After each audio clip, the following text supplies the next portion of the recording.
Great is thy faithfulness, O God, my Father. There is no shadow, no turning with thee. All I have needed, thy hand hath provided.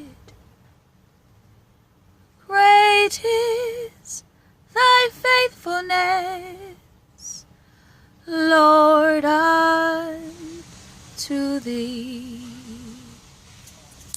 That, dear loves, is the hymn, one of my favorite hymns of all times. That is the final song that they sang at the end of church today, concluding a much needed word that I needed to hear.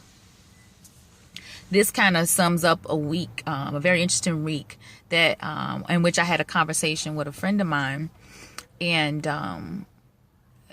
in that particular conversation, it just seemed to me that this friend of mine had commitment phobia, just not wanting to commit, saying that, hey, I am passionate about some things, but I don't want to commit to anything. And so at first I was kind of like, is it the organizations I'm talking about? No. I don't believe I need to commit to anything.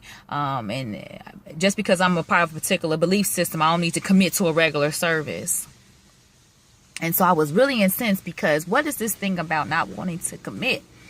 And so, respectively, that's her position and so on. But I was just like, oh, what is it about people who don't want to commit, who operate in a silo? What is it about that? And to me, this is what I came up with. Little simple formula. Commitment equals relationship plus accountability. If I say that I'm committed to you, if I say that I'm committed to a job, if I say that I'm committed to a local church, if I to get the right hand of fellowship, membership, and I say I go to that church, then I'm expected to have a relationship with that church. I'm expected to serve. If I marry someone, I'm expected to be committed to them, to be faithful to them. So there are all aspects of our life that we sign up and say that we're committed. And the only way you know if you're committed is if you are in relationships. So you're expected, if you're in school, you're expected to attend, right? You're expected to take the test. You're expected to serve in a ministry if you say you're a part of a certain ministry. What people get out of when they don't have relationship on paper, when they don't put it on paper, then there's no accountability, because you might get the calls. You're going to get the emails like, hey, where you been? Husband going to be wondering what's going on. We took this vow. You know what I'm saying? Relationships with friends and so on. Commitment. If you sign a lease, you are committed to paying that rent on time. Yeah, I mean, it's all types of force of commitment. So that was laying heavy on me, right? Then. It's funny. I can't call myself going in on someone else unless the Holy Ghost gives me a revelation. And as I was going through Baldwin Hills, going on the way to church, it just came on me. It rested on me. And I thought about my unfaithfulness compared to God's faithfulness. How Thursday, February 18th, made exactly 11 months I've been in California. And God is consistent, committed to taking care of me. And how I have not been committed in my relationship with him. It doesn't mean I've been backsliding or nothing stupid like that, but it does mean that I have not been in just sitting and resting in the glory of his presence. That's important. I can't even create without him. I'm like Samson without hair. So I've been in the motions of doing. And so when you have a relationship with someone, as I do with God, when you ain't been faithful, and he convicted me of that. And so as I was getting near the church, I just said, God, and I'm sorry. And I expect you to, when I get to church, I said, before I lift up a hand or sing one note, I know that there's a word for me. And it came in the form of Reverend Larry Titus, who's a guest speaker today for a bishop who was out, not at service today, and he was a mentor for my bishop. Do you know that man preached on commitment?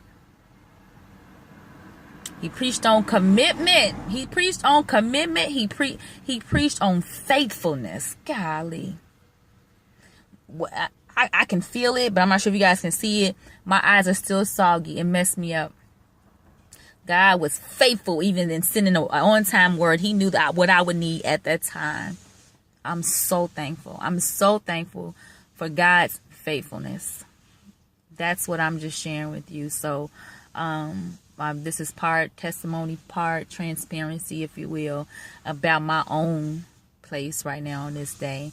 But also testifying to God's faithfulness. And then just want to leave you with a thought.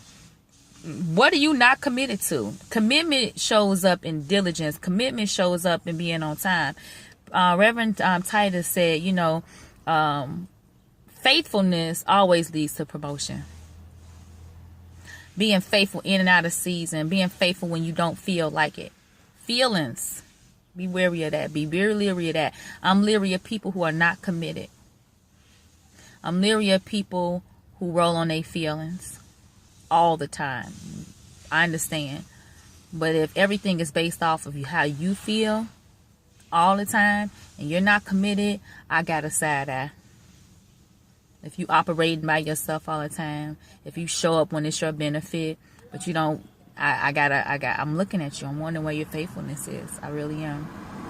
I'm not sure if that's somebody I want to be in community with, whatever. But not even just resting on the outward, but then just an eye opener to where I'm not faithful.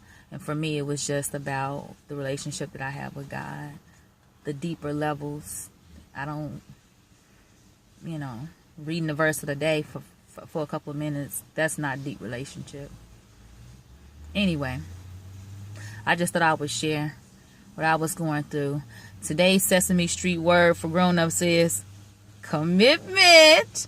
And you can add a sub word if you want. Faithfulness. Peace and love. Another 37 chapter. Bye.